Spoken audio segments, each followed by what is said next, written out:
আল্লাহ তাআলা বলেন, আমি কিয়ামতের দিন ইনসাফের আদালত কায়েম করব, এমন বিচারালয় কায়েম করব, ফালা তুযলামু নাফসুন শাইআ, যেই বিচারালয়ে কারো প্রতি ন্যূনতম জুলুম করা হবে না। আল্লাহ তাআলা বলেন, ওয়া ইন কানা মিসকালা হাববাতিন মিন খরদালিন আতাইনা বিহা, কেউ যদি দুনিয়ায় সরিষা দানা পরিমাণ আমল করে থাকে, আল্লাহ তাআলা বলেন আতাইনা বিহা, ওই আমল আমি আল্লাহ হাজির করব। শুধু হাজির করব তা নয়, হিসাব নেওয়া হবে। হিসাব, দুনিয়ার প্রত্যেকটা ছোট বড় কর্মের হিসাব আল্লাহ তাআলা নিবেন। সব মানুষের হিসাব নিবেন আল্লাহ। আল্লাহ তাআলা বলেন, কাফা বিনা হাসিবিন, হিসাব নেওয়ার জন্য আমি আল্লাহই যথেষ্ট। ওয়ালাকাদ আতাইনা লুকমানাল হিকমাতা আনিশকুর লিল্লাহ ওয়া মান ইয়াশকুর ফাইন্নামা ইয়াশকুরু লিনাফসিহি ওয়া মান কাফারা ফাইন্নাল্লাহা গনিয়্যুন হামিদ। আল্লাহ রাব্বুল আলামিন বলেন, আমি লোকমানকে হিকমত দান করেছি। হিকমত, হযরত লোকমান হাকিম, প্রজ্ঞাবান একজন ব্যক্তি ছিলেন। তাফসীরের মধ্যে আসছে, হযরত লোকমানকে আল্লাহ তাআলা দুইটা অপশন দিয়েছিলেন, দুটো অপশন। একটা হলো নবুয়াত আর একটা হলো হিকমত। হযরত লোকমানকে সুযোগ দেওয়া হলো, তিনি চাইলে হিকমত গ্রহণ করতে পারেন, চাইলে নবুয়াত গ্রহণ করতে পারেন। প্রত্যেকটা নবী হিকমতওয়ালা, কোনো সন্দেহ নাই।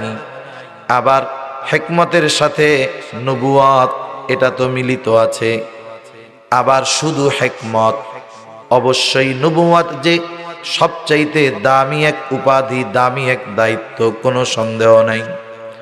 হযরত লোকমানকে যখন সুযোগ দেওয়া হলো, আপনি চাইলে নবুয়াত গ্রহণ করতে পারেন, চাইলে হিকমত গ্রহণ করতে পারেন।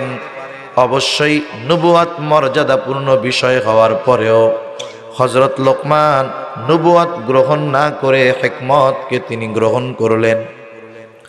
প্রশ্ন করা হলো, লোকমান, নবুয়াত কত সম্মানিত একটা পদ, একটা বিষয়, আপনি সুযোগ পাওয়ার পরেও কেন নবুয়াত বাদ দিয়ে হিকমতকে গ্রহণ করলেন?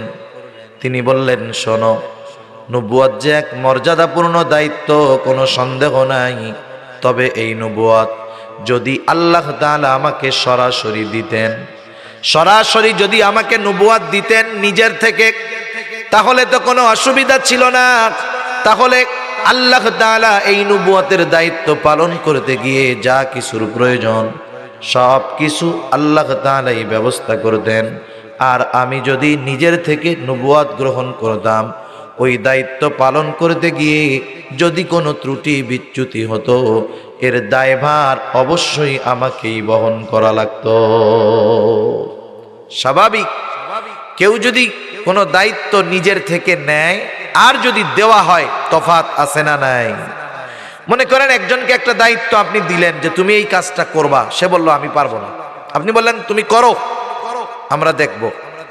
এই কাজ করতে গিয়ে তার যদি কোনো ত্রুটি বিচ্যুতি হয়, তাকে তিরস্কার করার কোনো সুযোগ নাই, কারণ সে দায়িত্ব নেয় নাই, আমরা তাকে দায়িত্ব দিয়েছি। আবার যদি অনেকে আছে নিজের থেকে বলে, এই কাজ আমারে দেন, আমারে দেন, আমারে দেন, নিজে নিজে নিতে চায় আর কি। এখন সে যদি ওই দায়িত্ব নিজের থেকে নিয়ে ত্রুটি বিচ্যুতি করে, তাহলে আপনি, সে যদি ভুল করে, আপনি কি বলবেন? আরে মিয়া, কাম পাও না, আগের থেকে লাফাও বেশি, নিজের থেকে দায়িত্ব নিছ, পারো না কেন? এখন তাকে তিরস্কার করা হবে। হযরত লোকমান বললেন, যেহেতু আল্লাহ তাআলা নিজের থেকে দায়িত্ব দেন নাই, আমি যদি নিজের থেকে নেই, তাহলে ত্রুটি বিচ্যুতি হলে এর দায়ভার আমার উপর আসবে। এই জন্য আমি নবুয়াত গ্রহণ না করে হিকমত গ্রহণ করেছি। হিকমত কাকে বলে? হিকমত হলো দ্বীনের বুঝ, দ্বীনের সঠিক বুঝ, স্থান কাল পাত্র অনুধাবন করা, স্বপ্নের তাবির, স্বপ্নের ব্যাখ্যা জানা, এই সমস্ত কয়েকটা গুণের সমন্বয়, এগুলাকে বলা হয় হিকমত। হযরত লোকমান পরিপূর্ণ হিকমতওয়ালা ছিলেন, হিকমত সম্পন্ন ব্যক্তি ছিলেন। তার কথা, কাজ, সব কিছুর মধ্যে হিকমত, প্রজ্ঞা, জ্ঞানের ছোঁয়া পাওয়া যাইত। হযরত লোকমান প্রথম জামানায় এমন ছিলেন না। তিনি প্রথম জামানায় ছাগল চড়াইতেন। ছাগল, একদিন ছাগলের মালিক এসে বলতেছে, ও লোকমান, তুমি আমার জন্য একটা ছাগল জবাই করবা এবং ছাগলের সবচাইতে সুস্বাদু গোশত আমার কাছে হাজির করবা। হযরত লোকমান একটা ছাগল জবাই করলেন। জবাই করার পর ছাগলের জিহ্বা আর কলিজা, এই হার্ট, হৃৎপিণ্ড মালিকের সামনে এনে হাজির করলো। মালিক আবার বলল, যাও আর একটা ছাগল জবাই করবা। ছাগলের সবচাইতে নিকৃষ্ট জায়গার গোশতগুলো আমার সামনে হাজির করবা। লোকমান আর একটা ছাগল জবাই করলো। এইবারও জিহ্বা আর হৃৎপিণ্ড কলিজা নিয়ে হাজির। মালিক বলতেছে, লোকমান, তুমি কি আমার সাথে মজা করো? সবচাইতে সুস্বাদু জায়গার গোশত আনতে বললাম, উৎকৃষ্ট গোশত আনতে বললাম, এটা আনলা। সবচাইতে নিকৃষ্ট গোশত আনতে বললাম, এটা আনলা, কারণ কি? হযরত লোকমান এবার বললেন, মালিক, কারো যদি জবান আর অন্তরটা ভালো হয়ে যায় সে সর্ব উৎকৃষ্ট হয়ে যায়, আর কারো যদি জবান আর অন্তর খারাপ হয়ে যায় সে সবচাইতে নিকৃষ্ট হয়ে যায়।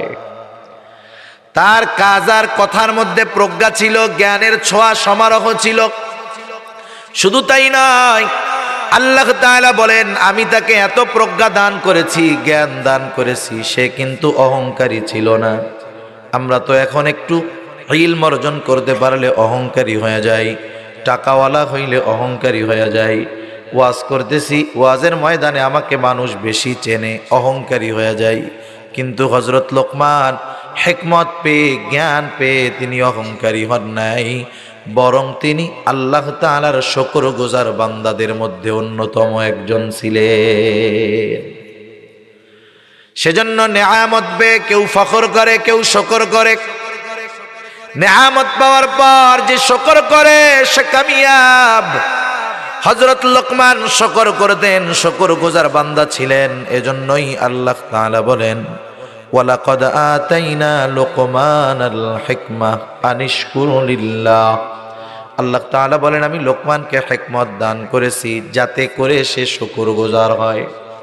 হযরত লোকমান একদিন মানুষের সামনে বক্তব্য দিচ্ছেন। তাফসীরের মধ্যে আসছে, বিভিন্ন এলাকা থেকে, বিভিন্ন দেশ থেকে মানুষ হযরত লোকমানের গুরুত্বপূর্ণ নসিহতগুলো শোনার জন্য আসতো। হযরত লোকমান মানুষের সামনে নসিহত করতেছেন, হঠাৎ করে একজন দাঁড়ায় গেল। দাঁড়ায় বলে, ও লোকমান, আপনি বক্তব্য শুরু করার আগে আপনার কাছে আমি একটা বিষয় জানতে চাই। আপনি কি সেই লোকমান যেই লোকমান একটা সময় আমার সাথে জঙ্গলের মধ্যে ছাগল চড়াইতো? আপনি কি সেই লোকমান নাকি? মনে করেন হাজার হাজার মানুষ আসছে, তাদের সামনে তিনি বক্তব্য দিবেন, সারা দুনিয়া ব্যাপী তার একটা খ্যাতি। এই সময় দাঁড়ায় জিজ্ঞাসা করতেছে, আপনি কি সেই ছাগল চলানো রাখাল নাকি? বলেন তো, আমাদের সমাজে অনেক মানুষ আছে, এক সময় জুতা কেনার টাকা ছিল না, এত গরিব ছিল। একটা সময় অনেক সম্পদের মালিক হয়ে গেছে, অনেক টাকা পয়সার মালিক, সমাজে অনেক সম্মান, মানুষেরা অনেক সম্মান ইজ্জত দেয় তাকে। মনে করেন ভর মজলিসের মধ্যে কেউ যদি দাঁড়ায় বলে, আরে ভাই, তুমি কি সেই লোক না, একদিন আমার সাথে চলতেছিলা, পায়ে জুতাও ছিল না? বলেন তো, ওই সমাজের সম্মানিত লোকটার ওই কষ্টের অতীত যদি কেউ স্মরণ করায় দেয়, অধিকাংশ ক্ষেত্রে ওই লোকটা খুশি হবে নাকি বেজার হয়ে যাবে? বেজার হবে। বলে, বেটা রাখ, আমি টাকা পয়সার মালিক আগের থেকেই ছিলাম, আমার বাপ দাদা ধনী ছিল। অতীতকে কি করে? অস্বীকার করে। সেজন্য যারা নাশকরগুজার বান্দা, এরা এদের অতীতকে অস্বীকার করে। আর যারা শুকরগুজার বান্দা, এরা অতীতকে অস্বীকার করে না। অতীতে কষ্টের কথা স্মরণ করায় দিলে সে তখন বলে, আলহামদুলিল্লাহ ভাই, আল্লাহ তাআলা এক সময় এত কষ্টে রাখছিলেন, এখন আল্লাহ তাআলা খুব ভালো রাখছেন। আর যদি নাশকরগুজার হয়, কষ্টের অতীত স্মরণ করায় দিলে সে আরো কি হয়? রাগ হয়, অস্বীকার করে। হযরত লোকমান তো শুকরগুজার বান্দা ছিলেন। তিনি বললেন, হ্যাঁ, আমি সেই লোকমান, আমি হলাম সেই লোকমান যে একটা সময় জঙ্গলের মধ্যে ছাগল চড়াইতো। লোকটা এবার জিজ্ঞাসা করলো, কোন কারণে আপনি এই পর্যায়ে গেলেন? তাফসীরের মধ্যে অনেকগুলার মধ্যে অনেক কারণ আছে, উল্লেখযোগ্য কয়েকটা কারণ হলো, তিনি বলেন সত্যবাদিতা, আমানতদারিতা, অহেতুক কথাবার্তা বর্জন করার কারণে আল্লাহ রব্বুল আলামিন আমাকে এই সম্মান দিয়েছে। তাহলে মূল কথা হলো আল্লাহ তাআলা বলতেছেন যে হযরত লোকমান একজন শুকরগুজার বান্দা ছিলেন। সাথে সাথে আল্লাহ তাআলা জানায়া দিলেন, ওয়ামান ইয়াশকুর ফাইন্নামা ইয়াশকুরু লিনাফসি, যারা নেয়ামতের শুকরিয়া আদায় করে সেটা সে নিজের জন্যই করে। কারণ আমরা যদি নেয়ামতের শুকরিয়া আদায় করি আমাদের লাভ আছে না নাই? লাভ আছে, লাভ আছে। আর যদি না করি, শুকরগুজার বা শুকরিয়া আদায় না করি, আল্লাহ তাআলার লস হবে? একটু বলেন না, লস হবে? আল্লাহ তাআলার লস হবে না, বরং শুকর করলে লাভ আমাদের, শুকর না করলে ক্ষতিও আমাদের। এজন্য আল্লাহ তাআলা বলেন, ওয়ামান ইয়াশকুর ফাইন্নামা ইয়াশকুরু লিনাফসি, যে শুকরিয়া আদায় করে সে নিজের জন্যই করে। ওয়ামান কাফারা ফাইন্নাল্লাহা গনিয়্যুন হামিদ, আর যে নাশুকরি করে, কুফরি করে, আল্লাহ তাআলা বলেন, আল্লাহ তাআলা হলেন এমন এক সত্তা, তিনি হলেন স্বপ্রশংসিত অমুখাপেক্ষী এক সত্তা। তার মানে আল্লাহ তাআলা আমাদের প্রশংসার মুখাপেক্ষী নয়, বরং প্রশংসা করে লাভ আমাদের। মোট কথা হলো এই আয়াতে আল্লাহ তাআলা আমাদের জানায় দিলেন যে হযরত লোকমান একজন শুকরগুজার বান্দা। আল্লাহ তাআলা বলতেছেন এত গুরুত্বপূর্ণ একজন ব্যক্তি, সেই ব্যক্তি কি নসিহতগুলা, কি উপদেশগুলা তার সন্তানদের করছে, যেই উপদেশগুলো আমরা করলে আমাদের সন্তানেরা সম্পদে পরিণত হবে। আল্লাহ তাআলা হযরত লোকমানের প্রথম উপদেশের কথা জানায় দেন, সন্তানকে যদি সম্পদে পরিণত করতে হয়, এক নাম্বার আল্লাহ তাআলার সাথে সন্তানকে জুড়ায় দিতে হবে, আল্লাহ তাআলার পরিচয় তাকে শিক্ষা দিতে হবে। আল্লাহ তাআলা বলেন, ওয়াইদ ক্বালা লুকমানু লিবনিহি ওয়া হুয়া ইয়াইদুহু ইয়া বুনাইয়া লা তুশরিক বিল্লাহ ইন্নাশ শিরকা লাযুলমুন আযীম। আল্লাহ তাআলা বলেন, লোকমান তার সন্তানকে ওয়াজ করতেছে, ওয়াইদ ক্বালা লুকমানু লিবনিহি ওয়া হুয়া ইয়াইদুহু, লোকমান তার সন্তানকে ওয়াজ করতেছে, উপদেশ দিচ্ছে, সন্তানদেরকে কিভাবে উপদেশ দিতে হবে এর একটা শিক্ষাও আল্লাহ তাআলা এই জায়গায় দিয়ে দিয়েছেন। আমরাও আমাদের সন্তানদেরকে উপদেশ দেই, যখন সে কোনো অন্যায় করে, অপরাধ করে, আমরা তাকে উপদেশ দেই, কিন্তু আমাদের উপদেশের ভাষার ভিতরে মায়া থাকে না, মমতা থাকে না, বরং অধিকাংশ সময় উপদেশের ভাষাটা হয় কর্কশ। আল্লাহ তাআলা এই জায়গায় বলতেছে ওয়াজ করছে, ওয়াজের ভাষা কিন্তু কর্কশ হইতে পারবে না। ওয়াজের ভাষা কি হয়? নরম হয়, দরদ নিয়ে বলতে হয়। দেখেন না, আমাদের বুজুর্গরা যখন ওয়াজ করে দরদ নিয়ে বলে, অন্তরের ব্যথা নিয়ে বলে। সন্তানদেরকেও নসিহত অন্তরের দরদ নিয়ে করতে হবে। হযরত লোকমান সন্তানদেরকে কি করছেন? আদেশ না, ওয়াজ করছেন। কি করছেন? ওয়াজ। কথা বুঝতেছেন? আপনারা তো কথা বলেন না, একটু কথার জবাব দিয়েন, নাইলে তো আমি মনে করবো যে ঘুম আসতেছে আপনাদের। সজাগ আছেন তো?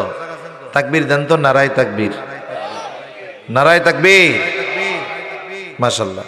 একটু জবাব দিয়েন। জিজ্ঞাসা যেটা করব ওইটা আপনাদের বলেই জিজ্ঞাসা করব, অন্য নতুন কিছু জিজ্ঞাসা করব না। তাহলে আমরা সন্তানদেরকে আদেশ না, নসিহত করব, উপদেশ দিব। আর উপদেশের ভাষা কঠোর না নরম? উপদেশের ভাষা হবে নরম। হযরত লোকমান সন্তানকে বলতেছে, ইয়া বুনাইয়া লা তুশরিক বিল্লাহ, হে আমার সন্তান, হে আমার বৎস। আমরা আমাদের সন্তানদেরকে নসিহত করি অধিকাংশ সময়, উপদেশ দেয় খাওয়ার সময়, তাই না? খাওয়ার সময় যখন টেবিলে বসে তখন যা বলার বলবে। যখন সে তার প্রতিষ্ঠানের বা কোনো কিছুর খরচ চাইবে তখন বলে, নাও নাও, বাপের টাকা তো টের পাইতেছো না, কামাই যখন করবা টের পাবা। খাইতে যখন বসে তখন বলে, হ্যাঁ খাও খাও, খায়া লাও, বাপের হোটেলের খাওয়ান তো খুব মজা। এখন বলেন, এই যে যে সে উপদেশ দিচ্ছে তাকে, এই কথাগুলা বলার কারণে তার মধ্যে আবেগ অনুভূতির সৃষ্টি হচ্ছে না, বরং কথাগুলার কারণে আরো রাগ হইতেছে, ঠিক কিনা বলেন? মনে করেন আপনার একটা সন্তান নামাজ পড়ে না, একটা সন্তান দিনের উপরে চলে না, খারাপ বন্ধুদের সাথে আড্ডা দেয়, আপনি তার খাওয়ার সময় কিছু বলবেন না, পোশাক কিনে দেওয়ার সময় কিছু বলবেন না, বরং কি করবেন? সে যখন খাওয়া দাওয়া শেষ, আপনি তার কাছে গিয়ে বলবেন, আমার সন্তান, তোমার সাথে আমি 10টা মিনিট কথা বলতে চাই, সময় হবে নাকি তোমার? বলেন তো, আপনার ছেলেকে যদি আপনি এমন করে বলেন, সে কি বলবে? না, টাইম নাই, আই এম ভেরি বিজি। এটা বলবে? বলবে না, আব্বা সময় হবে। এবার আপনি তাকে পাশে বসান, চা নেন, বিস্কুট নেন, বাপ বেটা দুজনে মিলে খান। এরপরে আপনি সুন্দরভাবে তার প্রতি আপনার ইহসান, তার প্রতি আপনার ভালোবাসার কথা স্মরণ করায় দেন। আপনি তার ওই অতীতকে স্মরণ করায় দেন যেটা তার স্মরণ নাই, তার ছোটবেলার কথাগুলো আপনি স্মরণ করায় দেন। আপনি বলেন যে, দেখো, তুমি তো এখন অনেক বড় হয়ে গেছো, কিন্তু একটা সময় তো তুমি বড় ছিলা না, তুমি ছোট ছিলা, কত আদর করছি তোমায়, কাঁধে নিয়ে ঘাড়ে নিয়ে ঘুরে বেড়াইছি তোমাকে নিয়া, কত আনন্দ ছিল তোমার সাথে আমার, তুমি তো এখন বড় হয়ে গেছো, ব্যস্ত, বসার সময় নাই। শোনো বাবা, আমি চাই তোমার দুনিয়া আখেরাত ভালো হোক। বাবারে, তুমি যে নামাজ পড়ো না, এটা কিন্তু আমাকে খুব কষ্ট দেয়। আমি তোমার কাছ থেকে এই আশা করি, আজ থেকে তুমি আমার সাথে নামাজে যাইবা। বলেন তো, কোনো বাবা যদি এই দরদ নিয়ে সন্তানকে এই ওয়াজ করে, ওই সন্তানের মধ্যে যদি ন্যূনতম মনুষ্যত্ব থাকে, বলেন তো বাবার এই কথা অন্তর দিয়ে ওই ছেলেটা শুনবে কি শুনবে না? শুনবে। এ কথা তার হৃদয়ে পৌঁছায়া যাবে। কিন্তু আপনি যদি ধমক দেন, এই নামাজ না পড়লে এখন থেকে তোর সাথে কোনো সম্পর্ক নাই, খাওয়ার নাই, এই নাই সেই নাই, ও আরো তেড়া হয়ে যায়।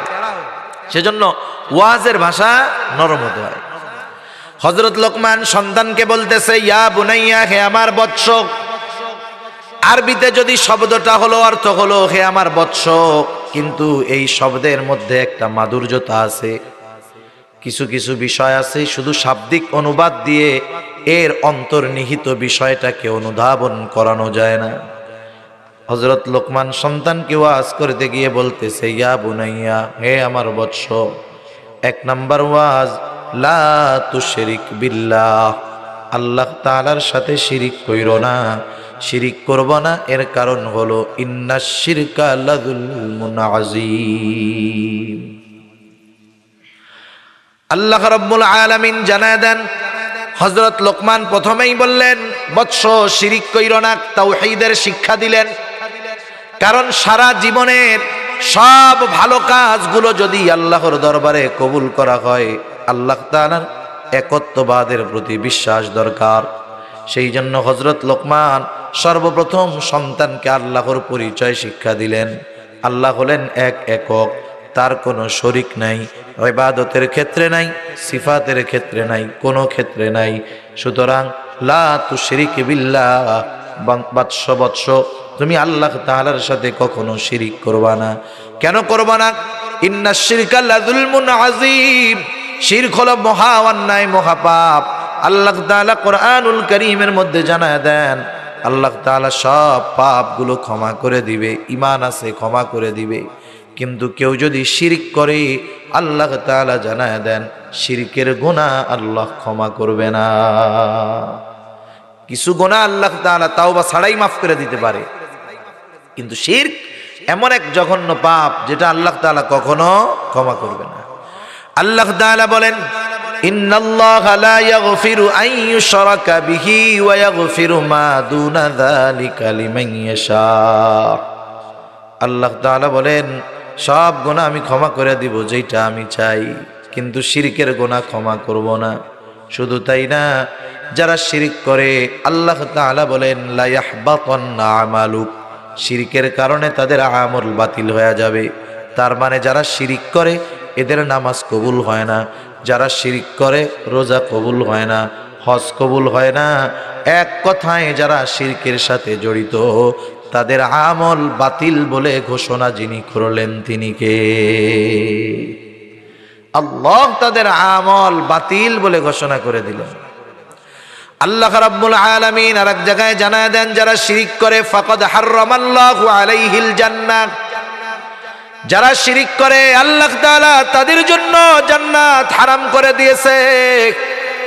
সেই জন্য সকল ধরনের শিরক থেকে আমাদের নিজেদেরকে বাঁচতে হবে, সন্তানদেরকে বাঁচাতে হবে, শেখাতে হবে, জানাতে হবে যে শিরক হলো জঘন্য পাপ, আল্লাহ তাআলার সাথে শিরিক করবা না। আমি শিরকের বিষয়টা যদি আলাদা আলোচনা করি লম্বা হয়ে যাবে, যেহেতু আমি সংক্ষিপ্ত সারে কথাগুলা বলবো, সুতরাং যতটুকু না বললেই নয় ততটুকু বলতেছি। তাহলে আমরা আমাদের সন্তানদেরকে ওয়াজ করব, নসিহত করব। এক নাম্বার নসিহত হবে আমরা আমাদের সন্তানদেরকে আল্লাহর পরিচয় শিক্ষা দিব, তথা সকল প্রকার শিরক থেকে বাঁচতে বলবো, আল্লাহ তাআলার একত্ববাদের শিক্ষা দিব। দেয়া যাবে না ইনশাআল্লাহ? দেয়া যাবে। ছোট থাকতেই শিক্ষা দিব যে দুনিয়ায় তোমার যা কিছু দরকার আল্লাহর কাছে চাইবা, সব ভালো করে আল্লাহ, অন্য কেউ পারে না। এই শিক্ষাগুলো যদি ছোট থেকে আমরা দেওয়া শুরু করি, বড় হওয়ার পরে আর টেনশন করা লাগবে না। আল্লাহ রাব্বুল আলামিন এই আয়াতের পর নিজের কয়েকটা নসিহতের কথা বলছেন। আমি সেগুলা আর যাব না, আমি শুধু হযরত লোকমান সন্তানকে যেই নসিহতগুলা করেছেন সেইগুলা বলবো, একটু খেয়াল করে আমরা শুনি। তাহলে প্রথম নসিহত হলো হযরত লোকমান সন্তানদেরকে ঈমানের শিক্ষা দিলেন, মূল কথা হলো এইটা। এরপরে হযরত লোকমান সন্তানদেরকে যেই নসিহত করতেছেন, হযরত লোকমান বলেন, ইয়া বুনাইয়া ইন্নাহা ইন তাকু মিসকালা হাববাতিন মিন খারদালিন ফাতাকুন ফি সখরাতিন আও ফিস সামাওয়াতি আও ফিল আরদি ইয়াতি বিহাল্লাহ ইন্নাল্লাহা লাতীফুন খাবীর। আল্লাহ তাআলা এবার জানায় দেন, হযরত লোকমান সন্তানকে নসিহত করতেছে, পরের নসিহত, ইয়া বুনাইয়া ইন্নাহা ইন তাকু মিসকালা হাব্বা। এখানে একটা বিষয় আমাদেরকে বুঝতে হবে, ইন্নাহা ওই জিনিসটা, কোন জিনিসটা? এই হা দ্বারা উদ্দেশ্য হলো আমল। কেউ কেউ বলেন বদ আমল, গুনার কাজ, কেউ কেউ বলেন নেক আমল। এক কথায় আমরা ধরলাম আমল, সেটা ভালো হোক আর মন্দ হোক। তাহলে অর্থটা এরকম, হে আমার বৎস, তোমার ওই আমলটা ভালো হোক আর মন্দ হোক, তোমার ওই আমলটা ইন্নাহা ইন তাকু মিসকালা হাব্বা, সেটা যদি একটা সরিষা দানা পরিমাণ হয়, আর ওই আমলটা যদি হাব্বাতিম মিন খরদাল ফাতাকুম ফি সখরা আও ফিস সামাওয়াতি আও ফিল আরদ, তোমার ওই আমলটা তথা ভালো কাজ অথবা গুনার কাজ, ওই কাজটা যদি সরিষা দানা পরিমাণ হয়, আর ওই আমলটা যদি পাথরের মধ্যেও হয়, আসমানেও হয়, জমিনের নিচেও হয়, আল্লাহ রব্বুল আলামিন তোমার ওই আমলটাকে হাজির করবে। ইয়াতি বিহাল্লাহ, ওই আমল আল্লাহ হাজির করবে। এই আয়াতের তাফসীরে একটা হাদিস আসছে, হযরত আনাস রাদিয়াল্লাহু তাআলা আনহু থেকে বর্ণিত, রাসূল আকরাম সাল্লাল্লাহু আলাইহি ওয়াসাল্লাম বলেন, কেউ যদি এমন কোন জায়গায় আমল করে যেই জায়গার কোনো জানালাও নাই, দরজাও নাই, একটা পাথরের মধ্যে যদি কোনো আমল করে, পাথরের মধ্যে যেই পাথরের দরজাও নাই, জানালাও নাই, ওই রকম পাথরের মধ্যেও যদি কেউ সরিষা দানা পরিমাণ কোনো আমল করে, আল্লাহ তাআলা ওই জায়গার ওই আমলটার ব্যাপারে খবর রাখেন। শুধু খবর রাখেন তা নয়, আল্লাহ তাআলা ওই আমলটাকেও কিয়ামতের ময়দানে হাজির করবে। সেজন্য ওই পাথরের ভেতরেও আমল করে গুনাহ অথবা নেকের কাজ যদি করা হয়, আল্লাহ তাআলার অজানা নয়। তাহলে ঘরের মধ্যে যদি একা একা করে, আল্লাহ জানবে? জানবে নাকি? সব জায়গায় জানবে। এমন কোন জায়গা নাই যেই জায়গায় আমরা যদি কোনো আমল করি আল্লাহ তাআলা জানবেন না, এমন কোন জায়গা কোথাও নাই। এজন্য এই চিন্তা যদি আমরা করি, আমরা সকল প্রকার পাপ থেকে বাঁচতে পারবো। যেই পাপের কাজটা করতেছি দুনিয়ার কেউ জানে না, কারো খবর নাই, কিন্তু যিনি জানেন এবং এই কর্মকে যিনি হাজির করবেন তিনি কে? আরো জোরে বলেন কে? আল্লাহ। আল্লাহ তাআলা কিয়ামতের দিন শুধু আমল হাজির করবে তা না, আমল হাজির করার মাধ্যমে আল্লাহ তাআলা বিচারও করবে।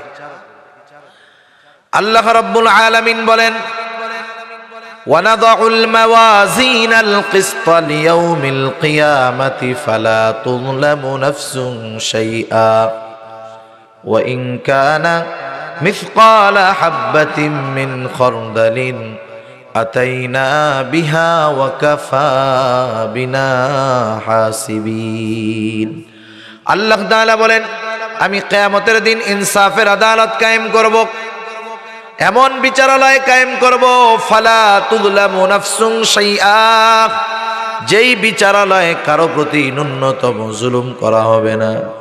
আল্লাহ তাআলা বলেন, ওয়া ইন কানা মিসকালা হাববাতিন মিন খরদালিন আতাইনা বিহা, কেউ যদি দুনিয়ায় সরিষা দানা পরিমাণ আমল করে থাকে, আল্লাহ তাআলা বলেন আতাইনা বিহা, ওই আমল আমি আল্লাহ হাজির করব। সরিষা দানা, এই সাউন্ড বাড়ান, সরিষা দানা পরিমাণ আমলও যদি কেউ করে, ওই আমল আমি কি করব? হাজির করব। শুধু হাজির করব তা নয়, হিসাব নেওয়া হবে। হিসাব, দুনিয়ার প্রত্যেকটা ছোট বড় কর্মের হিসাব আল্লাহ তাআলা নিবেন, সব মানুষের হিসাব নিবেন আল্লাহ। আল্লাহ তাআলা বলেন, কাফা বিনা হাসিবিন, হিসাব নেওয়ার জন্য আমি আল্লাহই যথেষ্ট। হযরত লোকমান সন্তানকে শিক্ষা দিলেন, আল্লাহর পরিচয় পাইলা, বাবা গোনার থেকে বাইছো। গোনা তুমি যদি পাথরের মধ্যে গিয়াও করো, বাবা না জানলেও জানবে কে? এই বিশ্বাস যদি বাচ্চার সন্তানের মাথার মধ্যে ঢুকায় দেওয়া যায় যে আমি যেই পাপ করি, যেই গুনাহ করি, যেই অপরাধ করি, যেখানেই করি, একাকী করি, দিনে করি, রাতে করি, মানুষের সামনে করি, অগোচরে করি, দুনিয়ার কারো কাছেও যদি খবর না থাকে, খবর আছে কার কাছে? এই শিক্ষা আমাদের সন্তানদের দেওয়া উচিত আমাদের। এরপরে হযরত লোকমান সন্তানকে শিক্ষা দিচ্ছেন ইবাদতের। হযরত লোকমান সন্তানকে বলেন, ইয়া বুনাইয়া আকিমিস সালাহ ওয়া'মুর বিল মা'রুফি ওয়ানহা আনিল মুনকার ওয়াসবির আলা মা আসাবাক ইন্না যালিকা মিন আজমিল উমুর। হযরত লোকমান সন্তানকে ইবাদতের শিক্ষা দিচ্ছেন। প্রথমেই বলতেছেন, হে আমার বৎস, আকিমিস সালাহ, নামাজ কায়েম করো, নামাজ কায়েম করো। সন্তানদেরকে নামাজের আদেশ করতে হবে। হাদিসে নবীজি জানায় দিয়েছেন, হাদিসের মধ্যে আসছে রাসূলুল্লাহ সাল্লাল্লাহু আলাইহি ওয়াসাল্লাম বলেন, তোমরা তোমাদের সন্তানদের 7 বছর বয়স হলে নামাজের আদেশ দাও, অনুরোধ নয়, আদেশ। 10 বছর বয়স হইলে নামাজ না পড়লে পিটানি দাও। 7 বছরে আদেশ, 10 বছরে নামাজ না পড়লে প্রহার করো। বলেন তো, কোন কাজ হঠাৎ করে আদেশ করা যায় নাকি? আদেশ করানোর আগে ওই কাজে তাকে অভ্যস্ত করতে হয়। তার মানে 7 বছরে যদি আদেশ করতে হয়, ওকে কমপক্ষে 5 বছর বয়স থেকে নামাজের অভ্যাস করাতে হয়। আর আমরা চিন্তা করি সরকারি হিসাবে বালেগ হয় 18 বছরের সময়, আমরা নামাজ পড়াবো 18 বছরের পরে।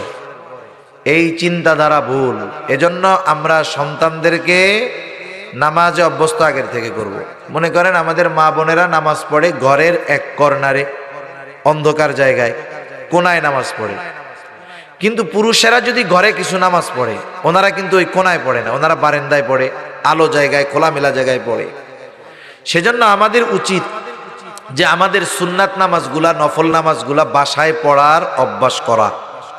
জামায়াতের সাথে ফরজ নামাজগুলা পড়লাম, আমরা যদি বাসায় পড়ি তাইলে লাভটা কি হবে? আপনার 2 বছরের একটা ছেলে আছে, আপনি বারান্দায় যখন নামাজে দাঁড়াবেন, ওর কাপড় চোপড় কিচ্ছু গায়ে নাই, ল্যাংটা, ও টুপি একটা খুইজা মাথায় দিয়া দেখবেন আপনার সাথে আইসা নামাজ পড়বে। এই যে তার অভ্যাস হবে। কিন্তু আপনি যদি মসজিদে আসেন নামাজ পড়তে, বাসায় তো যান, নামাজ পড়েন, ঠিক আছে, কিন্তু মসজিদে তো তারে আনেন না, সে তো দেখে না আমার আব্বা কি করে, কি কাজ করে। সেজন্য সুন্নাত নফল নামাজগুলো যদি আমরা বাসায় পড়ি, মুরব্বীরা যাদের নাতিন আছে, আপনারা যদি বাসায় পড়েন, তাহলে কি হবে? ওরা আমাদের সাথে নামাজ পড়বে, নামাজ পড়তে গিয়ে হয়তো একটু দুষ্টুমি করে, আপনি সেজদায় গেলে ও আপনার ঘোড়া বানাইয়া লাফাবে, তাই না? আপনি সেজদাটারে লম্বা করে দেন না, অসুবিধা কি? নবীজি সাল্লাল্লাহু আলাইহি ওয়াসাল্লাম একদিন নামাজ পড়াইতেছেন, সম্ভবত মাগরিবের নামাজ বা আসরের নামাজ। নবীজি যেই জায়গায় নামাজ পড়াইতেন মেহরাব, সাথেই ছিল ঘর। আপনাদের যে মেহরাবটা আছে, মনে করেন পাশেই দরজা, দরজার অপর প্রান্তেই নবীজির হুজরা। নবীজি নামাজে দাঁড়ায় গেলেন, নামাজ পড়াচ্ছেন, সেজদায় গেলেন। হযরত হুসাইন রাদিয়াল্লাহু তাআলা আনহু নবীজির সাথে খেলা করতেন, নবীজি ঘোড়া হইতেন। হুসাইন রাদিয়াল্লাহু তাআলা আনহু নবীজির পিঠের উপরে উঠে খেলা করতেন, মজা করতেন। উনি যখন সেজদায় গেছে, হযরত হুসাইন রাদিয়াল্লাহু তাআলা আনহু পিঠের উপরে উঠে চড়া বসছে, ঘোড়া বানাইতেছে। নবীজি সেজদাকে লম্বা করে দিলেন, প্রলম্ব করলেন।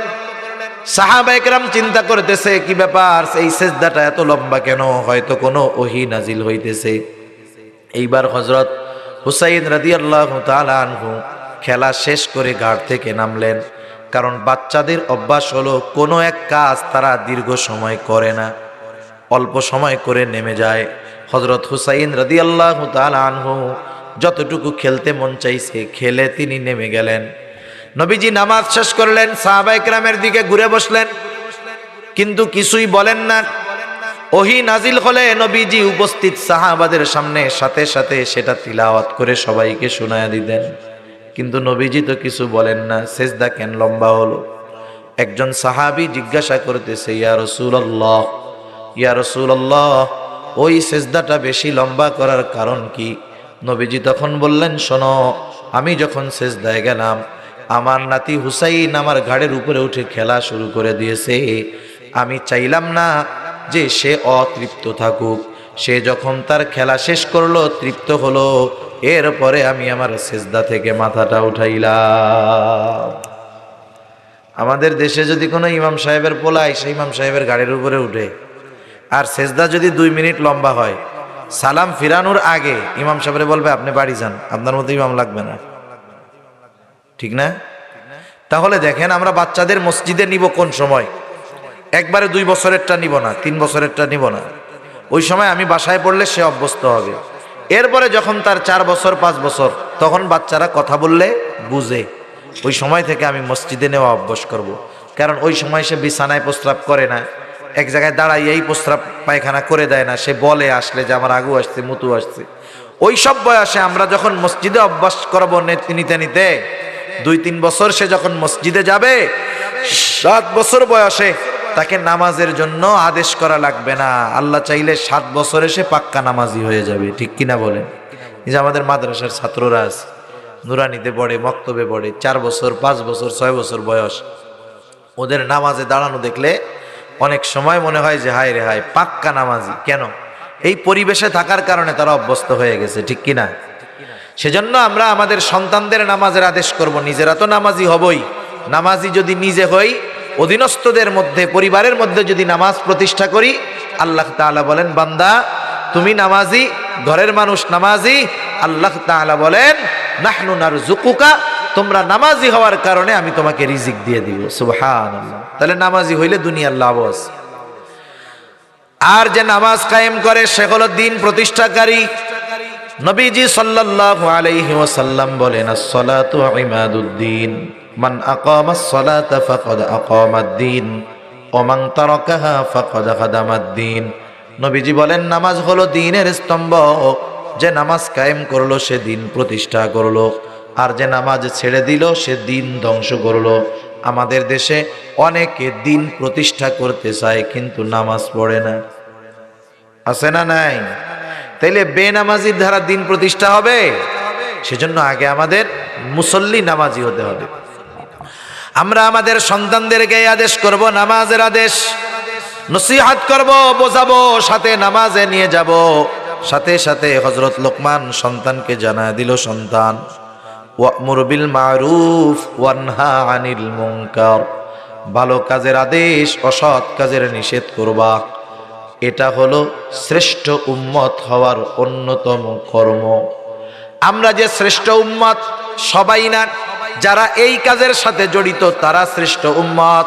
আল্লাহ তাআলা কোরআনুল কারীমের মধ্যে বলেন, কুনতুম খায়রা উম্মাতিন উখরিজাত লিন-নাস তা'মুরুনা বিল মা'রুফি ওয়া তানহাউনা আনিল মুনকার ওয়া তু'মিনুনা বিল্লাহ। আল্লাহ তাআলা বলেন, তোমরা হইলা শ্রেষ্ঠ উম্মত, উখরিজাত লিন-নাস, তোমাদেরকে মানুষের কল্যাণের জন্য বের করা হয়েছে। তাহলে কোন কর্মের কারণে তোমরা শ্রেষ্ঠ উম্মত হবা? কর্মটা কি? আল্লাহ তাআলা বলেন, তা'মুরুনা বিল মা'রুফি ওয়া তানহাউনা আনিল মুনকার ওয়া তু'মিনুনা বিল্লাহ। আল্লাহর প্রতি ঈমান থাকতে হবে, সাথে সাথে ভালো কাজের আদেশ, অসৎ কাজের নিষেধ করতে হবে। এটা হলো শ্রেষ্ঠ উম্মত হওয়ার কর্ম। মুখ দিয়া শুধু বললেই হবে না। এখন বলেন, ভালো কাজের আদেশ, অসৎ কাজের নিষেধ করতে গেলে বাধা বিপত্তি, কষ্ট আছে না নাই? মামলা হামলা তালিকা হয় কি হয় না? জেল জুলুম খাটা লাগে কি লাগে না? তাদের ঈমানের স্তর বেশি, কঠোর যারা বেশি, তারা বিপদে পড়ে বেশি, পরীক্ষায় পড়ে বেশি। সেজন্য ভালো কাজের আদেশ, অসৎ কাজের নিষেধ করতে গেলে বিপদে পড়তে হয়। যত বড় মন্দ কাজের বাধা হয়ে আমরা দাঁড়াবো, বিপদটা তত বড় হয়। সেজন্য দেখেন উলামায়ে কেরাম, আমাদের দেশ শুধু নয়, গোটা দুনিয়ার মধ্যে বিভিন্ন জায়গায় আহলে হক উলামায়ে কেরাম জেলখানার মধ্যে আছে না নাই? মনে রাখবেন, জেলখানায় যে শুধু চোর বাটপার তা যায় না। আমাদের কলিজার টুকরা ইমাম আবু হানিফাও কিন্তু জেলে গেছে, ঠিক কিনা বলেন? সেই জন্য উলামায়ে কেরাম জেলে গেলেই এ কথা বলার সুযোগ নাই, খারাপ। কিন্তু আফসোস, অনেক নামাজি আছে বোঝে না, নামাজ পড়ে আর এইও কয় যে হুজুররা জেলে গেছে, কিছু না হইলে কিছু হয় নাকি? মানে দোষ ত্রুটি কিছু না করলে গেছে নাকি জেলে? তাই ইমাম আবু হানিফা কোন কারণে গেছিল? একটু চিন্তা করে ভাবনা করে কথা বলবেন। উলামায়ে কেরাম জেলে যাওয়ার অন্যতম কারণ, ভালো কাজের আদেশ করছে, অসৎ কাজের বাধা হয়ে দাঁড়ায় গেছে। ভালো কাজের কথা বলা সহজ, কিন্তু অসৎ কাজ থেকে মানা করা এটা বড় কঠিন কাজ। আমি বললাম নামাজ পড়েন, আপনারা নামাজ পড়েন, ভালো কাজ, বেনামাজিও রাগ হবে না। কিন্তু যেটা সুদ খাইতেছে, ওরা যদি থামায় দেয়, এই সুদ খাবি না, এই খারাপ কাজ থামাইতে গেলে বিপদ আছে না নাই? আছে। সেজন্য তারা অসৎ কাজে বাধা প্রদান করতে গিয়ে আজকে শাস্তি ভোগ করতেছে, কষ্টের মধ্যে আছে। বরঞ্চ আমাদের তো প্রত্যেক নামাজে দোয়া করা উচিত ছিল যে আল্লাহ তাআলা তাদেরকে সালামতের সাথে, সম্মানের সাথে মুক্তির ব্যবস্থা করে দিক, ঠিক কিনা বলেন? মনে রাখতে হবে, আজকের দিন জালেমের, আগামী কিন্তু মাজলুমের। আর ওই আগামী এমন আগামী, আজকের দিনটা হয়তো চলে যাবে কিন্তু ওই আগামী শেষ হবে না। এর জন্য মনে রাখতে হবে যে ভালো কাজের আদেশ, অসৎ কাজের নিষেধ করতে গেলে বাধা বিপত্তি আসতে পারে। কারণ যেই বিষয়টা জানা থাকে, ওই বিষয়ের ব্যাপারে আগের থেকে প্রস্তুতি নেওয়া যায়। তাহলে তুমি নামাজ কায়েম করবা, ভালো কাজের আদেশ করবা, অসৎ কাজের নিষেধ করবা। ভালো কাজের আদেশ, অসৎ কাজের নিষেধ যদি করো, বিপদ আপদ আসতে পারে। তাহলে কি করবা? ওয়াসবির আলা মা আসাবাক, মুসিবত যখন আসবে তুমি সবর করবা। ইন্না যালিকা মিন আজমিল উমুর, এই কাজটা বড় বড় কাজ, এটা সাধারণ কোনো কাজ নয়, এটা একটা বড় ব্যাপার। সেজন্য আমরা সন্তানদেরকে সৎ সাহসী বানাবো, সাথে সাথে তাদেরকে আমরা সামাজিকতার শিক্ষা দিব, মানুষের সাথে আচার আচরণের শিক্ষা দিব। হযরত লোকমান এবার সন্তানকে বলতেছে, ওয়ালা তুসাইর খাদ্দাকা লিন্নাস ওয়ালা তামশি ফিল আরদি মারহা ইন্নাল্লাহা লা ইউহিব্বু কুল্লা মুখতালিন ফখুর। হযরত লোকমান সন্তানকে বলতেছে, সন্তান, কারো থেকে মুখ ঘুরায়া কথা বলবা না। এর দ্বারা উদ্দেশ্য হলো কারো কাছ থেকে, কারো সাথে অহংকারের সাথে কথা বলবা না, কারো সাথে অহংকার প্রদর্শন করে কথা বলবা না। সাথে সাথে ওয়ালা তামশি ফিল আরদি মারহা, জমিনের উপরে দর্প ভরে গর্বের সাথে চলাচল করবা না, অহংকার করবা না, জমিনের মধ্যে দর্প ভরে তোমরা চলবা না। আল্লাহ তাআলা বলেন, ইন্নাকা লাং তাখরিকাল আরদা ওয়া লাং তাবলুগাল জিবালা তুলা, তোমরা জমিনের উপরে জোরে পা ফালায়া জমিনকে বিদীর্ণ করতে পারবা না, উচ্চতায় পাহাড় সম হইতে পারবা না। সেজন্য জমিনের মধ্যে নমনীয়তার সাথে চলবা, সাথে সাথে কারো সাথে অহংকার করবা না। ধনী হোক, গরিব হোক, অসহায় হোক, সবার সাথে হাসি মুখে নমনীয় আচরণ করবা। অহংকার এক জঘন্য পাপ। আসমান জমিনের মধ্যে প্রথম সংগঠিত পাপ হলো অহংকার। আল্লাহ রসুল এক হাদিসের মধ্যে বলেন, যার অন্তরের মধ্যে সরিষাদানা পরিমাণ অহংকার থাকবে সে জান্নাতে যেতে পারবে না। আল্লাহ তাআলা আমাদেরকে অহংকার মুক্ত করুন, সকলে বলি আমিন। জমিনের উপরে খুব দর্প ভরে চলবা না। কেন? অহংকারীদের চলাচলের মধ্যে একটা ভাব থাকে। আর যারা অহংকারী তাদের ব্যাপারে কি আল্লাহ তাআলা বলেন, ইন্নাল্লাহা লা ইউহিব্বু কুল্লা মুখতালিন ফাখুর। আল্লাহ তাআলা বলেন, নিশ্চয়ই আল্লাহ তাআলা মুখতাল আর ফাখুরকে ভালোবাসেন না। হযরত লোকমান সন্তানকে জানায় দিচ্ছেন, আল্লাহ আমাদেরকে সেই নসিহতগুলো জানায় দেন। হযরত লোকমান বলতেছে, নিশ্চয়ই আল্লাহ তাআলা মুখতাল আর ফাখুরকে ভালোবাসেন না। দুইটা শব্দ, একটা হলো মুখতাল আর একটা হলো ফাখুর। মুখতাল বলা হয় যে নিজে নিজে নিজেকে বড় মনে করে, নিজেরে নিজে বড় মনে করে। করাকসে বলে না, মনে মনে ভাবে অমুকের চাইতে আমি মনে হয় ভালো, অমুকের চাইতে আমার এই লিম বেশি, অমুকের চাইতে আমি বড় বক্তা, অমুকের চাইতে আমি বড় সম্পদওয়ালা। নিজে নিজে মনে মনে রসগোল্লা খায়। মনে মনে কি খায়? রসগোল্লা। এটা হলো মুখতাল। আর ফাখুর হলো কে? যে অপরকে ছোট মনে কইরা নিজেরে বড় মনে করে। আরে অমুকে কি আলেম রে বেড়া, ইলম আছে নি কোনো? আমি ওলা মোর চাইতে বড় আলেম। অমুকে কোনো মানুষ হইলে ওর চাইতে আমার টাকা পয়সা বেশি। অমুকের কোনো সম্মান আছে, আমার সম্মান ইজ্জত আরো বেশি। সেজন্য অপরকে তুচ্ছ মনে করা, নিজেকে বড় মনে করা, এটা ফাখুর। আর নিজে নিজে মনে করা বড়, যে আমি সবার চাইতে ভালো, আমি সবার চাইতে জ্ঞানী, আমি সবার চাইতে বড় ওয়াইজ, এগুলা মনে করা হলো মুখতাল। এই দুই ত্রুটি যার মধ্যে আছে তাকে ভালোবাসেন না কে? জোরে বলেন কে? আরে আল্লাহ যদি ভালো না বাসে, দুনিয়ার টাকা পয়সা ধন দৌলত দিয়ে কোনো লাভ আছে? বলেন লাভ আছে? কোনো লাভ নাই। সেজন্য আমরা নিজেরাও এগুলো থেকে মুক্ত হব, সন্তানদেরকেও আমরা শিক্ষা দিব। 2 মিনিট শেষ করে দিব এখনই। এরপরে হযরত লোকমান বলতেছেন, ওয়াকসিদ ফি মাশয়িকা ওয়াগদুদ মিন সাউতিক ইন্না আনকারাল আসওয়াতি লাসাউতুল হামির। হযরত লোকমান সন্তানকে শিক্ষা দিচ্ছেন, ওয়াকসিদ ফি মাশয়িক, জমিনের মধ্যে কেমনে চলবা, মধ্যম পন্থা অবলম্বন করে চলবা। অতি ব্যস্ততা যদি না থাকে, তাড়াহুড়ো করে চলাচল করা, এটা শরীয়ত পছন্দ করে না। আবার ধীর গতিতে ইহুদিদের মতো চলাচলটাও পছন্দনীয় নয়। মধ্যম পন্থা অবলম্বন করে হাঁটবা। আর তোমার কণ্ঠস্বরটাকে নিচু কইরা রাখবা। উঁচু আওয়াজে বড় গলায় কিছু বলবা না।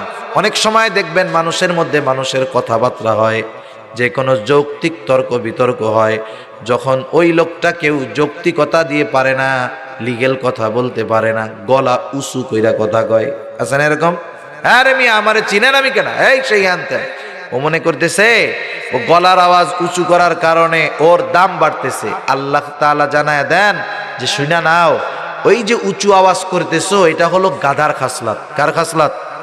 ইন্না আনকারাল আসওয়াত লাসাউতুল হামির, সবচাইতে নিকৃষ্ট গলার আওয়াজ হলো গাধার আওয়াজ।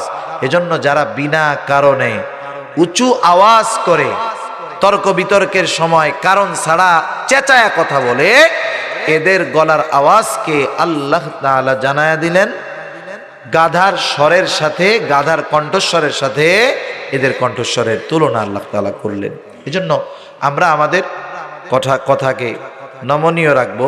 বিশেষ করে সন্তানদের দুনিয়া আখেরাতের সম্পদে পরিণত করার লক্ষ্যে হযরত লোকমান তার সন্তানদের যেই নসিহতগুলো করছেন, এই নসিহতগুলো করব আমাদের সন্তানদেরকে। এগুলো শুধু মৌখিক নসিহত নয়, এগুলো কর্মেও পরিণত করানোর অভ্যস্ত আমরা করব ইনশাআল্লাহ। করা যাবে না? করতে হবে আমাদের। সাথে সাথে দেখেন, এই যে দ্বীনি প্রতিষ্ঠানগুলাও তো এই সন্তানের যেই দায়িত্বগুলো ছিল মা বাবার উপরে, এগুলা আমাদের দ্বীনি প্রতিষ্ঠানগুলো পালন করে থাকে। আমাদের সন্তানদেরকে আমরা দ্বীনি শিক্ষা প্রতিষ্ঠানে যখন দেই, এই বিষয়গুলাই ওলামা ইকরাম মেহনত করে আমাদের সন্তানদেরকে শেখান, সম্পদে পরিণত করেন। এজন্য আমরা ওই প্রচেষ্টা, ওই মেহনত করব, যাতে করে আমাদের সন্তান দুনিয়া আখিরাত উভয় জাহানের জন্য সম্পদ হয়। আল্লাহ সুবহানাহু ওয়া তাআলা আমাদেরকে কথাগুলা বুঝবার, আমল করবার তৌফিক দান করুন। সকলে বলি আমিন। ওয়া আখিরু দাওয়ানা আলহামদুলিল্লাহি রাব্বিল আলামিন। আসসালামু আলাইকুম ওয়া রাহমাতুল্লাহি ওয়া বারাকাতুহু।